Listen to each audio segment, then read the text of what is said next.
Chief justice of India DY Chandrachud को त्वरित दखल देना पड़ेगा, स्वतः संज्ञान लेना पड़ेगा, क्योंकि डेटा संरक्षण के नाम पर और भारतीय न्याय संहिता में बदलाव के नाम पर प्रधानमंत्री नरेंद्र मोदी की सरकार की जो नई पेशकश आने वाली है या लाई जा रही है, उसके नाम पर जो कुछ किया जा रहा है दोस्तों, उसके जरिए कहीं ना कहीं पत्रकारों के अधिकारों को कुचला जा रहा है।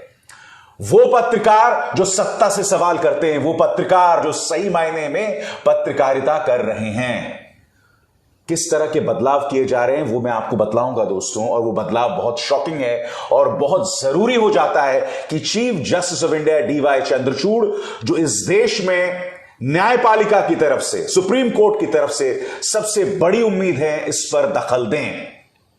मैं आपको बतलाऊंगा दोस्तों किस तरह से सूचना के अधिकार को अब कुचला जा रहा है। भारतीय न्याय संहिता में जिस तरह के बदलाव किए जा रहे हैं या बदलाव लाए जा रहे हैं, पत्रकारों को कुचला जा रहा है।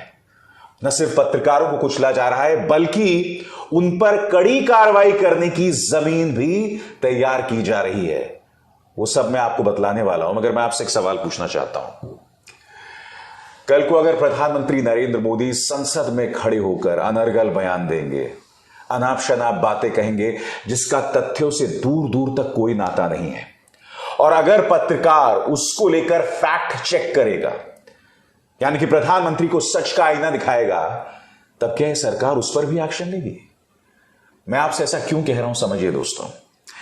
याद कीजिए प्रधानमंत्री ने क्या दावा किया था कि जब से उनकी सरकार आई है, पूर्वोत्तर में पहली बार एक आईआईएमसी खुला है, पत्रकारों का संस्थान होता है, Indian institute of mass com. यह प्रधानमंत्री ने दावा किया था। दावा सरासर झूठा था, क्योंकि यह संस्थान आज से नहीं 2011 से खुला हुआ है। आपकी स्क्रीन पर दोस्तों ये देखिए, यहां पे साफ तौर पर लिखा हुआ है, पढ़ के सुनाना चाहता हूं। The Aizawl regional centre of IMC was inaugurated on August 8, 2011। और प्रधानमंत्री ने क्या दावा किया था? प्रधानमंत्री ने यह दावा किया था कि हमारे कार्यकाल में हमने यह सब किया है। अब अगर पत्रकार इन्हें आईना दिखाएगा तो क्या उनके खिलाफ कड़ी कार्रवाई की जाएगी? और बात यहां नहीं रुकती है। याद कीजिए प्रधानमंत्री ने अपने एक संबोधन में क्या कहा था कि दरभंगा में हमने एक एम्स शुरू कर दिया है, all India institute of medical sciences. सरासर गलत। अभी वो संस्थान शुरू ही नहीं हुआ है, मगर प्रधानमंत्री नरेंद्र मोदी आराम से एक जिम्मेदार पद पर बने हुए हैं और एक मन से तमाम बातें कैसे कह देते हैं, यह बात सबके समझ के परे है। सुनिए प्रधानमंत्री ने क्या कहा था आपके स्क्रीन पर। बेहतर स्वास्थ्य सुविधाओं के लिए असम के गुवाहाटी से लेकर पश्चिम बंगाल के कल्याणी तक, झारखंड देवघर से लेकर के बिहार में दरभंगा तक, इस प्लानिंग के साथ नए नए एम्स खोले गए हैं ताकि लोगों को इलाज के लिए सैकड़ों किलोमीटर दूर न जाना पड़े। अब जाहिर सी बात है दोस्तों, इस पर कांग्रेस ने कड़ी प्रतिक्रिया जतलाई है। कांग्रेस नेता सुप्रिया सुनीत कहती हैं आज फिर प्रधानमंत्री झूठ बोलते पकड़े गए। आज बोले दरभंगा में एम्स खोल दिया है, पर असलियत में दरभंगा में एम्स है ही नहीं। बिहार सरकार ने निशुल्क 151 एकड़ जमीन एकत्रित करके प्रस्ताव भेजा था, लेकिन केंद्र ने स्वीकृति ही नहीं दी है अभी तक। प्रधानमंत्री इतना झूठ काहे बोलते हैं? कांग्रेस की नेता सुप्रिया सुनीत इस बात का जिक्र कर रही हैं।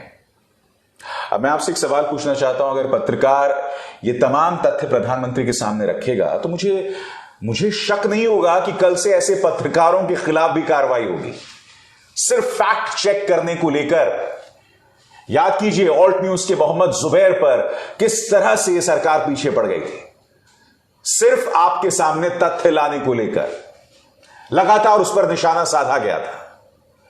आज बहुत जरूरी हो जाता है, क्योंकि आज इस देश में एकमात्र संस्थान जो बची है जिसकी एक रीढ़ है वो है सुप्रीम कोर्ट, और उसमें भी chief justice of India DY Chandrachud. बहुत जरूरी हो जाता है कि वो इन मुद्दों में दखल दें। मैंने आपको बताया था भारतीय न्याय संहिता में जो बदलाव लाए जा रहे हैं, जो पेशकश है जिस पर स्वीकृति दे चुकी हैं राष्ट्रपति द्रौपदी मुर्मू, और जो प्रस्ताव है वो कितने खतरनाक है पत्रकारों के लिए। आपकी स्क्रीन पर गौर कीजिए, अंग्रेजी में पढ़ रहा हूं, सेक्शन 195(1) ऑफ भारत न्याय संहिता। इफ अ पर्सन, जिसे पत्रकार पढ़ा जाए, if a person makes or publishes false or misleading information jeopardizing the sovereignty, unity and integrity or security of India shall be punished with imprisonment which may extend to 3 years. इसमें लिखा गया कि अगर कोई व्यक्ति कोई ऐसी जानकारी साझा करेगा या पब्लिश करेगा जो झूठी है या जिसमें भ्रामक जानकारी है और जिससे देश की एकता और अखंडता पर असर पड़ेगा, तो उसे 3 साल तक की सजा मिलेगी। कायदे से आप कहेंगे हां, जो व्यक्ति कुछ ऐसी बात कहेगा जिससे देश की एकता और अखंडता पर असर पड़ेगा, उस पर कार्रवाई होनी चाहिए, बिल्कुल होनी चाहिए। मैं सरकार से इत्तेफाक रखता हूं, मगर गौर कीजिए उन्होंने किस शब्दावली का इस्तेमाल किया, मिसलीडिंग इंफॉर्मेशन। अब यह फैसला कौन करेगा कि मिसलीडिंग इंफॉर्मेशन क्या है? आपके सामने ऐसी ढेरों मिसालें हैं जहां पत्रकारों पर अंकुश लगाई गई है, पत्रकारों को जेल भेजा गया है सिर्फ अपना काम करने के लिए, जहां सामाजिक कार्यकर्ता 3-3, 4-4 साल से जेलों के अंदर बंद हैं। यह भी खबरें आई थी कि किस तरह से उनके लैपटॉप के अंदर झूठी जानकारी डाली गई, फीड की गई, और उस जानकारी के आधार पर उन्हें गिरफ्तार कर लिया गया। रहस्यमय ताकतों ने उनके लैपटॉप में झूठी जानकारी डाली। जब सरकार इस तरह से काम करती है तो यह कौन फैसला करेगा कि मिसलीडिंग इंफॉर्मेशन क्या है? और आप गए जेल में सीधा 3 साल के लिए। ऐसे में अगर मोदी सरकार यह प्रावधान ला रही है तो क्या उसका विरोध नहीं होना चाहिए? यह अपने आप में बहुत अहम बात है दोस्तों। इसका विरोध बहुत जरूरी हो जाता है, क्योंकि अगर इसका विरोध नहीं किया जाएगा तो हर वो पत्रकार जो सत्ता से सवाल करता है उस पर अंकुश डाला जाएगा। मैं आपको यह भी बतला दूं कि इस भारतीय न्याय संहिता में कई ऐसे प्रावधान हैं जिसका स्वागत किया जाना चाहिए।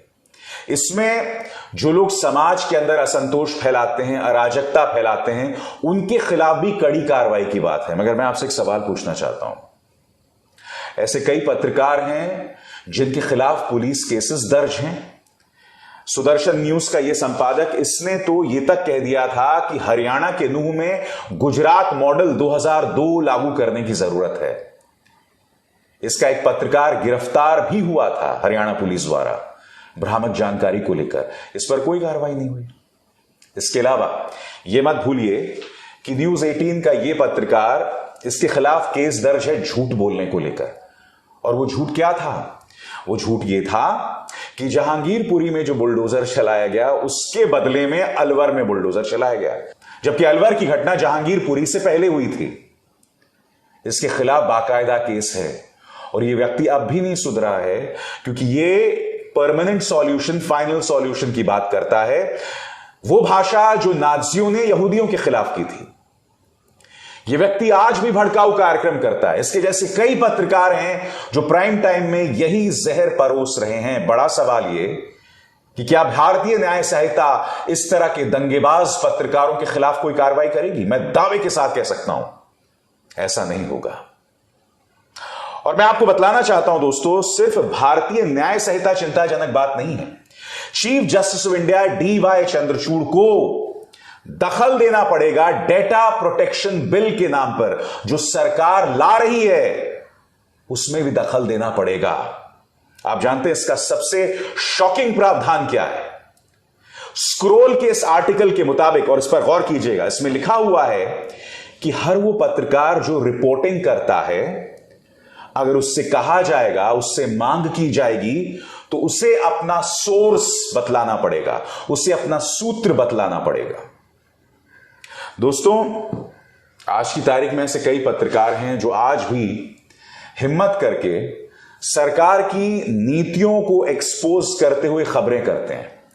अब डेटा प्रोटेक्शन बिल में, और डेटा प्रोटेक्शन बिल के नाम पर यह कहा जा रहा है कि आपको अपना सोर्स बताना पड़ेगा। कई बार वो सोर्स सामने नहीं आना चाहते हैं। कई ऐसे विसल ब्लोअर्स होते हैं जो सत्ता के अंदर, सरकार के अंदर जो अनाप शनाप चीजें चल रही होती हैं उसे एक्सपोज करना चाहते हैं, मगर सामने नहीं आना चाहते हैं, क्योंकि उनका परिवार होता है, या फिर वो सरकार के अंदर काम कर रहे होते हैं। अब इस नए डेटा प्रोटेक्शन बिल के नाम पर आपको अपना सोर्स सामने लाना पड़ेगा, जो अपने आप में बहुत ज्यादा शॉकिंग है। ये लोकतंत्र के खिलाफ है। सरकार ऐसा बिल्कुल नहीं कर सकती। और बात यहां नहीं रुकती दोस्तों, आप क्लॉज 36 पर गौर कीजिए। अंग्रेजी में पढ़ना चाहता हूं, फिर मैं उसका हिंदी में अनुवाद करूंगा। Among the sources of concern is clause 36 of the bill, which says that the union government can ask any data fiduciary to furnish any such information as it may call for. जो लोग data के साथ deal करते हैं, जिनका काम आंकड़ों का होता है, सरकार अगर उनसे कहेगी तो आपको कोई भी जानकारी सरकार आपसे मांगेगी, आपको बतलाना पड़ेगा।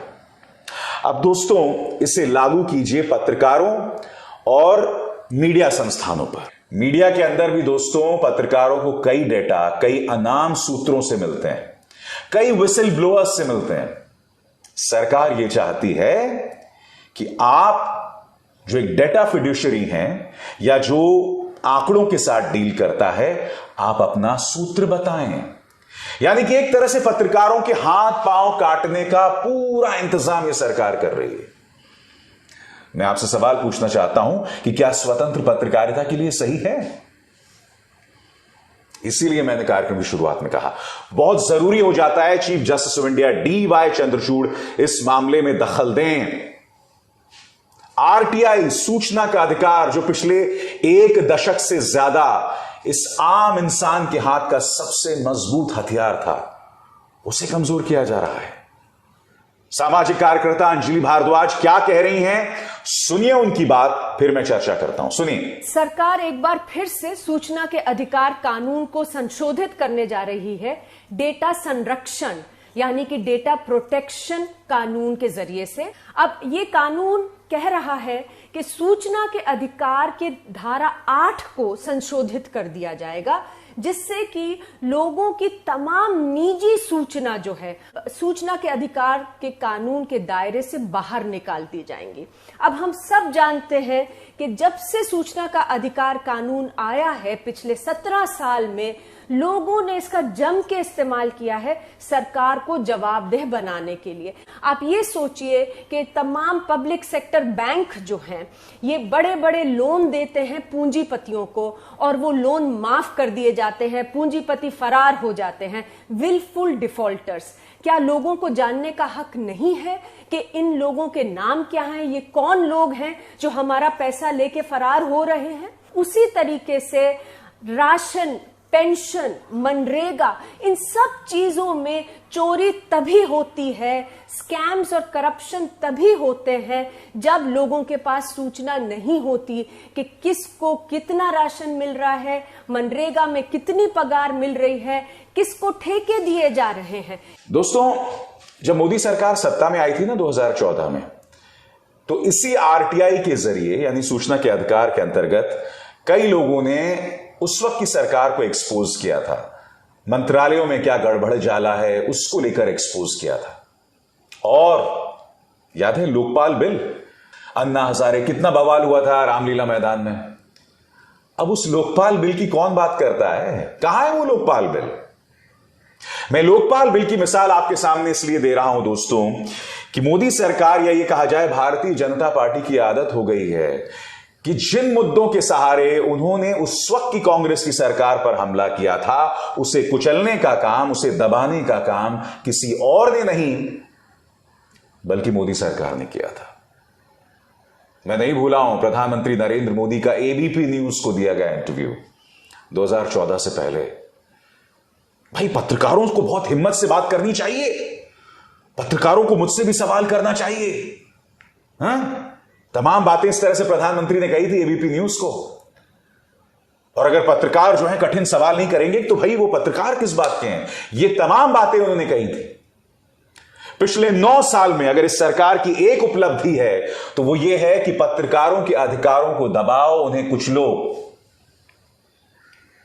दोस्तों, कल ट्विटर में कुछ 2 रुपल्ली ट्रोल्स एक ट्रेंड चला रहे थे, अभिसार शर्मा को गिरफ्तार करो, उस पर NSA नेशनल सिक्योरिटी एक्ट लगाओ। और तस्वीर में न सिर्फ मैं था बल्कि अजीत अंजुम थे, साक्षी जोशी थी, पुण्य प्रसून वाजपेयी थे और रवीश कुमार थे। यह कहा जा रहा था कि ये चाइनीज एजेंट हैं, चीन से पैसा आता है, देश के गद्दार हैं, फलाना ढमकाना।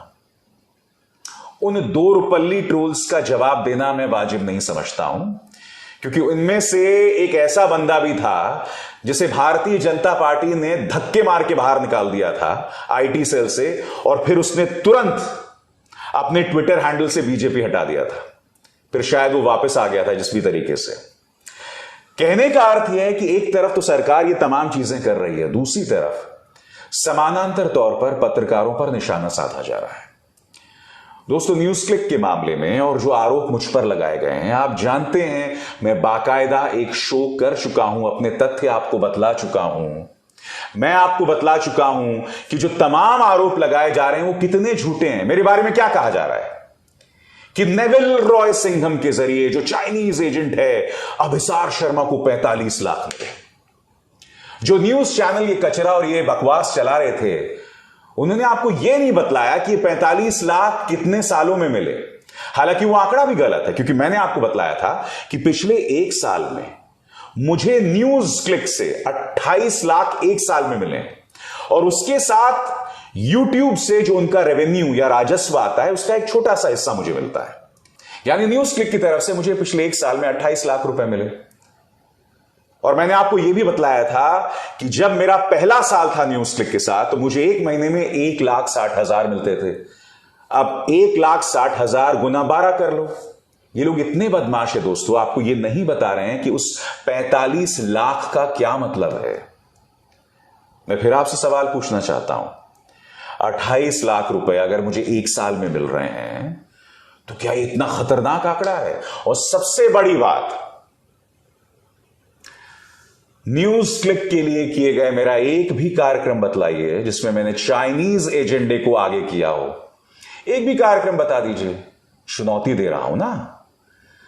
और ये लोग इतने कायर हैं, इतने नाकारा हैं, ये लोग दूसरे संस्थानों के लिए जो मैंने चाइना के बारे में कार्यक्रम किया है वो सामने रख रहे हैं। चलो मान लिया, मगर उन कार्यक्रमों में भी बतला दीजिए मैंने कहां भारत के मान के साथ समझौता किया है या भारत को नुकसान पहुंचाया। मैं तो यही कह रहा हूं ना, प्रधानमंत्री चीन को लाल आंख दिखाओ।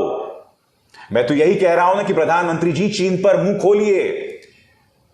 प्रधानमंत्री जी, आप ऐसा कैसे कह सकते हैं, ना कोई आया है ना किसी ने भारतीय जमीन में प्रवेश किया है, तो फिर इतनी लंबी चौड़ी बातचीत चाइना से क्यों हो रही थी? क्या यह हकीकत नहीं है कि जिन इलाकों में हमारे सैनिक फिंगर 7, फिंगर 8 गालवान घाटी में बहुत आसानी से गश्त लगा सकते थे, अब नहीं लगा सकते हैं, क्योंकि उन इलाकों पर अब चाइना बना हुआ है। क्या यह हकीकत नहीं है? बताइए बताइए, इन तथ्यों से कैसे भागना? और जो पत्रकार इन तथ्यों को लेकर आपके सामने हकीकत लाते हैं, उन्हें गिरफ्तार करने की बात की जाती है। जैसे मैंने कहा, उन दो रुपल्ली ट्रोल्स की मुझे बिल्कुल भी परवाह नहीं है। मुझे चिंता है डेटा प्रोटेक्शन बिल के नाम पर आरटीआई को जिस तरह से रौंधा जा रहा है, और भारतीय न्याय संहिता में जो पेशकश की जा रही है सेक्शन 195 के अंतर्गत, ये तमाम चीजें जो लाई जा रही हैं, उसका मकसद सिर्फ एक है, स्वतंत्र पत्रकारों को कुचला जाए। जो पत्रकार सही मायने में अपना काम कर रहे हैं उन्हें रौंदा जाए। सरकार के पास यह अधिकार होगा, और बहुत जरूरी हो जाता है कि chief justice of India DY Chandrachud इस मामले में दखल दें। अभिसार शर्मा को दीजिए इजाजत। नमस्कार।